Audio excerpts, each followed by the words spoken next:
Hi, the title of this presentation is 7 Tips to Manage COVID-19 Stress. I am Isaac Del Rio, and I am a doctoral intern here at UTEP Counseling and Psychological Services. The goal of this presentation is to help provide you with helpful strategies to help you weather this storm and to inform you that UTEP Counseling and Psychological Services is still here for you. If you need someone to talk to and you figure that the counseling center is closed, it's not. We're still open. We're just working from home. You can call us at 915-747-5302. So before we get into the tips, I just wanted to take the time to kind of validate this experience. These are obviously very stressful times, especially since they're so unpredictable. If you're experiencing anxiety and stress during this time, it's a perfectly normal response. Some of this COVID-19 process has led to many people being laid off of work. Schools are closed, parks are closed, gyms are closed, so naturally there's a loss of daily structure, and you're kind of left having to pick up the pieces and kind of adapt your life to it. The nature of the pandemic might also lead us to worry about the health of our loved ones and our own health, and it's really not uncommon to be growing frustrated with the people close to us, or even unintentionally taking out our anxiety on others. Especially those who we are home quarantined with 24/7, 7 days a week. um, Regarding social distancing, we're very social creatures, even if some of us are introverts. I'm an introvert, but we are structured to be social, and social distancing can increase feelings of depression and anxiety, and irritability and loneliness.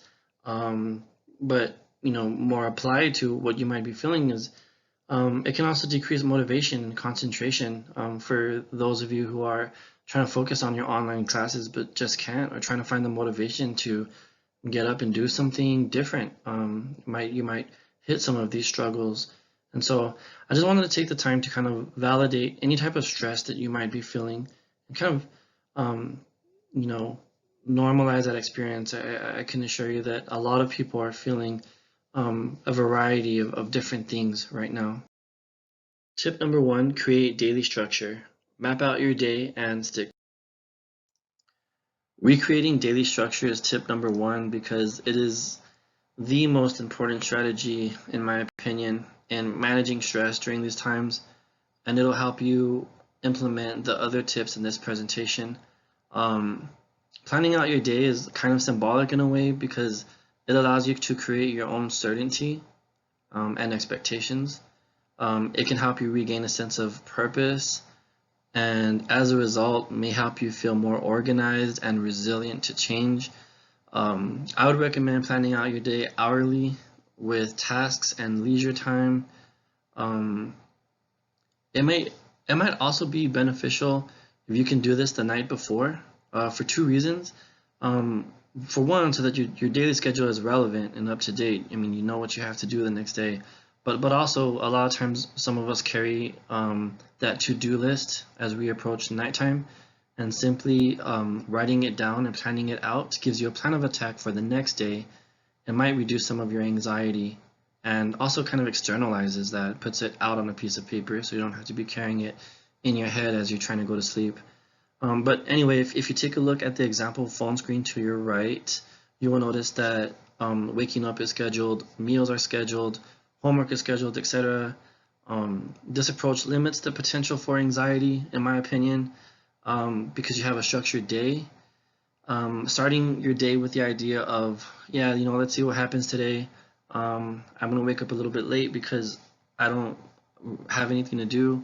That actually might make you more susceptible to anxiety. There's more ambiguity in your day. And so it can be hard to get out of that loop, and once you're stuck in that loop, such as watching too much TV, avoiding assignments, etc., it might be hard to get out of it. So tonight, just to give it a shot, try to restructure your day for tomorrow.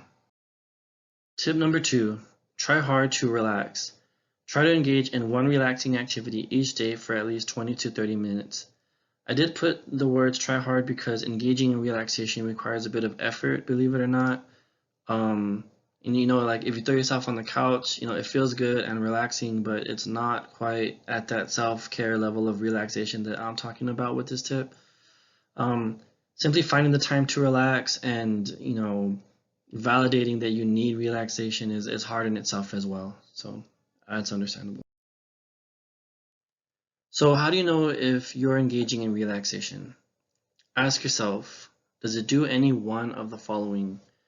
Does it lower my heart rate? If it lowers your heart rate, it might be lowering your blood pressure and cortisol levels. Does it reduce muscle tension? Tense muscles require a lot of blood, they overwork the heart, and they prepare you for the fight or flight response typically associated with stress.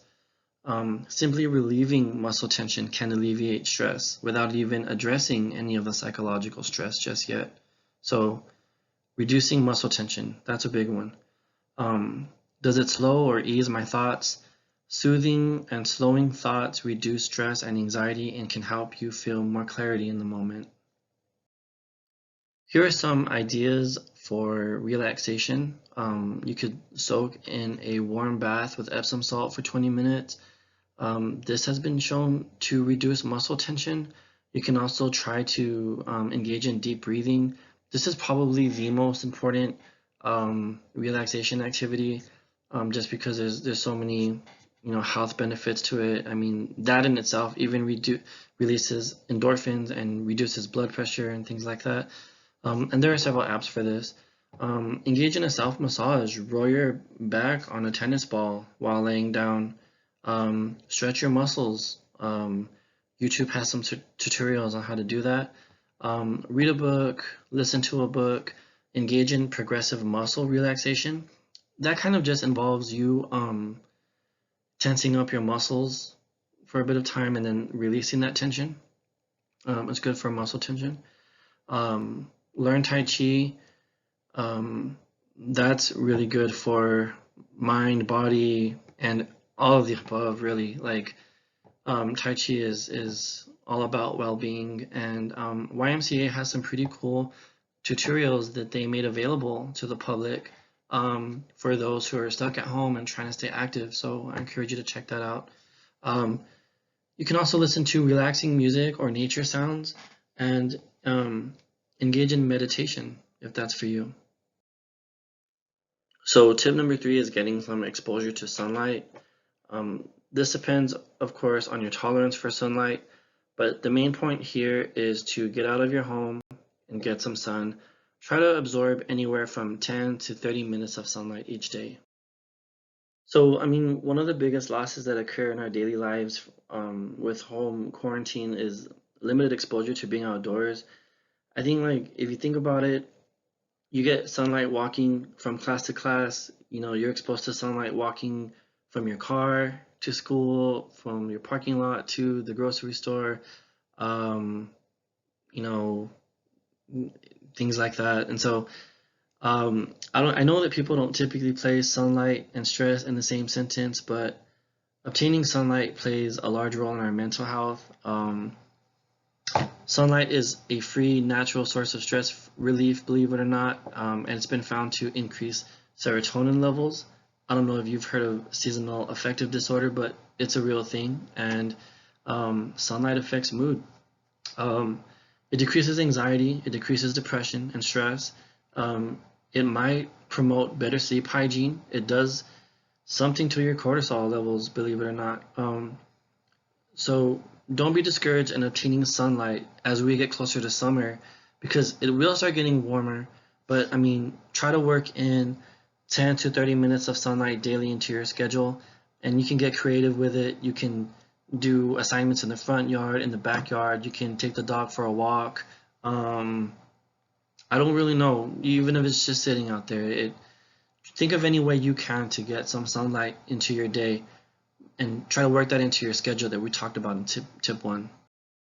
So moving on to tip number 4, manage time spent on the news. Limit your news intake.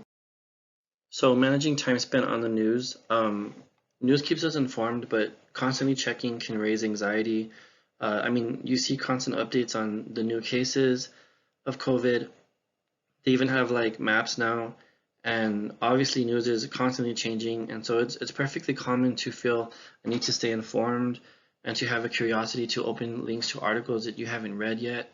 Um, However, constantly checking the news can raise hypervigilance and anxiety and worry, and so it might be a good idea to limit or manage your news intake to at least, or at most 30 to 35 minutes or less. And when you're finished checking the news, consider yourself informed and up to date, and abstain from or refrain from the news for the rest of the day. Um, Reading the news might also trigger your fight or flight response, so try to avoid scheduling your news intake at night. It might make it difficult to relax and fall asleep. Moving on to tip number 5, manage screen time. Revert back to your daily schedule and plan your screen time. So, I mean, whether you're into YouTube, Netflix, Hulu, or TikTok, for example, you know that screen time is very relaxing. It can be very relaxing, and it allows you to escape your day for a moment. But too much screen time can make you more avoidant of the things you might have to do. It can actually increase anxiety. Also, screen time can be very addicting, and it's super easy to binge for hours. So practice scheduling your screen time so that way you'll know when you're watching too much or if you're letting the day get away from you. Um, Also, after a very compelling episode has ended, um, and instead of letting that countdown, you know, play to the next episode, pause it. Um, I don't even know if you can pause as it's counting down, but um, when it's viable to do so, you can pause it, get up, walk away, and distract yourself with anything for 7 to 10 minutes. Um, Chances are, after those 7 to 10 minutes, you'll feel less inclined to play the next episode, and you might want to move on to other things. Just give it a try. Um, I mean, same thing with TikToks. They run on a loop, and then the only option is to just watch the next one. So they're short, they keep your attention, and you just feel inclined to move on to the next one. And so time can just get away from you in that sense. So managing screen time can reduce stress and anxiety. So tip number 6, and in my opinion, probably the most annoying tip, is to move well, sleep well, and eat well. These 3 behaviors set a foundation in managing anxiety. So kind of like I talked about earlier, I mean, we all know that home quarantine has led to a closing of gyms and parks. Getting groceries can even be tough to do. But meanwhile, I mean, drive-throughs are still open, and even getting in your car to go get food offers a reason to leave the home. So it can be hard to retain a healthy lifestyle or change to a healthy lifestyle during this time because there are just so like limited activities to engage in. But to help reduce your stress, it can be really important to try to manage your eating, sleeping, and exercise habits. Um, I mean, going back to tip 1, try to schedule these in your day. For one, try to elevate your heart rate at least 30 minutes per day through exercise or cleaning, maybe even cleaning really fast. Um, there are many sites right now that are offering like at-home workouts for free. But like we talked about earlier, you just can't ignore that exercise releases endorphins, reduces fatigue, increases your alertness, and helps you go to sleep. It's a major player in reducing stress. So try to schedule this in your day. Secondly, try to sleep 7 to 9 hours each night. Try leaning more on 8 to 9 hours each night. But research has shown that sleep deprivation can increase anxiety. Try to schedule a reasonable time to be in bed. Try to wake up at the same time every morning, even if you have nothing to do. um, Lastly, try to avoid late night snacking and drinking. This might make it difficult to fall asleep. And I mean, if you want to try it, you can try to schedule your meals and try to avoid snacking out of boredom. I'm a huge boredom snacker, and I know it can be a tough habit to break, but these three behaviors can really help reduce stress. And lastly, tip number 7, schedule social time. Be intentional about your interactions with others. And so with this last tip, we're just asking you to be more intentional about talking to others and engaging in social interactions, because they are not going to happen organically. And um, a challenge would be retaining your relationships and your social life. And um, research has shown that limiting social interaction can lead to depression and irritability. So it's really important to keep those social connections. Preferably, I think it might be a good idea to continue face-to-face interactions through Snapchat, Skype, FaceTime, Zoom. There's like a bunch of platforms that you can do this on for free. If you're not comfortable with that, or if you don't typically talk to people that way, calls and texts work too. Face-to-face conversations, I feel like there's no replacement for that. But again, calls and texts are totally cool. The second tip is talk COVID. You know, that's there's a lot of relief in shared experiences and knowing that you're not the only one stressed out right now. But after you're done talking COVID, move on and talk about something else, and try not to let conversation go right back to this COVID stress, because you want to retain a sense of normalcy in your life. And you don't want to continue to build or maintain these relationships based on this very stressful subject. So talk COVID, but move on. And lastly, communicate with people outside of your home. It's very important that you continue to have those connections outside of the people that you live with. It might help you feel more fulfilled socially. And so those are your 7 tips for managing stress during this time. Thank you for watching.